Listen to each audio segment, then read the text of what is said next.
What's up, guys? I'm back in Charlotte. It's been a few weeks. Haven't made a video in a bit, and I never really planned to make this one, but I got COVID. And if you've been following me for any amount of time, you probably wouldn't think I'd ever admit to it, or let alone make a video about it, because this ego that I had developed about not getting it was getting pretty big. You know, I've even been known to say things like, I don't live in that frequency or that reality anymore to where I can contract it. Someone could cough on me or make out with me that had, and I wouldn't get it. Turns out that's not the case. And I think part of the reason that I did contract it is this lesson in control that I'm learning. It came up for me really hard in my ayahuasca ceremony a few weeks ago in Costa Rica. So I'm still integrating that lesson and processing these universal lessons that keep coming. But I'm almost relieved that I got COVID. As wild as that is to say, any amount of fear that I had left has been alleviated. And I hope if you're watching this video, this could ease some of your concerns as well. And I know you may say, but Mac, it affects everyone differently and people are dying and this and that. And yes, that's the truth. And it's terrible. But with over a 99% survival rate, we keep focusing on this 0.01%. If that same agenda was applied to anything that we do in our life, we'd be terrified to walk out the front door. You would never get behind the wheel of a car. You would never get in an airplane or swim in the ocean or eat spaghetti or hang out in a group of people at a sporting event. Anything that had a risk to it, we would be petrified to experience. And that's kind of the point that I want to make, is that right now, the biggest thing plaguing our planet is fear. Fear directly affects your nervous system, your autoimmune system, the ability to fight off viruses and disease, and your reproductive system, and your ability to make decisions. It keeps you in such a low vibrational state that you're always looking for someone else to come save you. And this is kind of where the conspiracy side of things and the spiritual side of things that I've talked about merge, because this has been a rough year. And it's been forecasted for thousands of years. 2020 being known as the Great Awakening. Right now we're in the middle of eclipse season. Today is the total solar eclipse. Next week is the Great Conjunction with Saturn and Jupiter almost coming to 0 degrees separation. It's been forecasted for a long time, and the Mayans even talked about that December 21st, 2012 being the end of the world. Well, their calendar actually meant December 21st, 2020, as in next week, the world ending.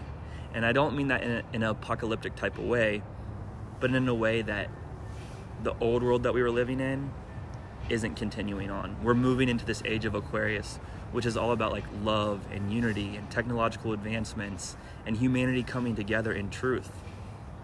So anything that's rooted in fear or manipulation or corruption isn't going to cut it. That's why racism came up this year. It's real. But we have to talk about it and dismantle it. Same thing with human trafficking coming up this year. It's been around for hundreds of years. We're finally going to handle it.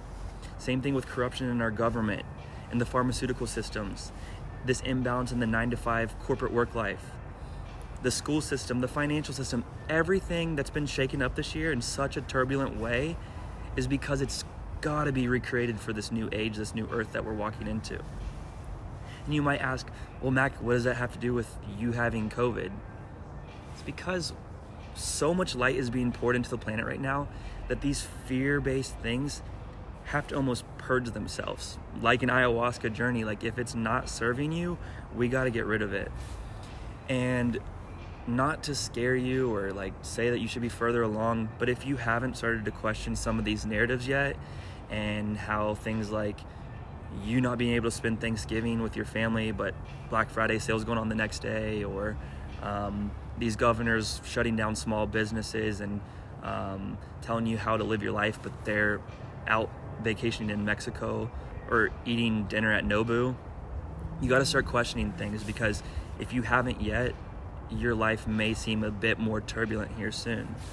People like me who aren't going to take the vaccine are going to be seen as the villains. You know, you've already seen it move into Saturday Night Live this past weekend, and meme culture talking about if you drank this at a frat party in college, you shouldn't be scared of the vaccine. It's trying to normalize you questioning past the narrative. And I'm not here to tell you one way or the other on what to do, but I do want to encourage you to think further.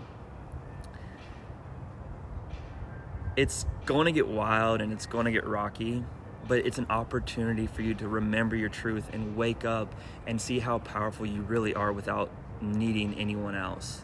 We're all coming together, and it's going to be wild for a bit, but it's exciting.